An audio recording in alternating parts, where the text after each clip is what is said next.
तर कशात भावानो काय चाललं मग काय नाही मित्रांनो. आज आपण चाललो होतो थोडंसं डीमार्टकडे थोडंसं त्यांना सामान घ्यायचं होतं. ताईंनी सामान वगैरे घेतलं. मग काय निघालो आपलं आपलं. आलो मग घरी आलो. परत इकडं थोडंसं एक ठिकाणी काम होतं, मित्रांसोबत गेलो होतो तुषार भाऊसोबत. त्यानंतर निघालो होतो अमृतधामला कामाला, के के वाक कॉलेजजवळ, आपल्या इंजिनिअरिंग के के वाक कॉलेज आहे ना त्याच्याजवळ. तिथं काय लिफ्टचं बटन दाबलं, 2 नंबर गेलो, 2 नंबरला सर्व्हिसिंग वगैरे केली आणि निघालो तिथून. हे बा, एक एक कॉलेजचा बॅक साईड बरं काही अशी दिसती बॅक साईड. हां, पुढून बघा नुसती, पण मागून बघायची राहते.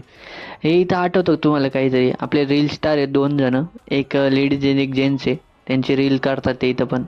हा CNG पेट्रोल पंप लय चालतो बाबा. लय ट्रॉफिक पाहिली त्याच्या पुढं गर्दी. इकडं अर्धी आहे आणि तिकडं रस्त्याच्या हायवेच्या बाजूला अर्धी. काय खरं नाही. चला भेटूत पुढच्या व्हिडिओत.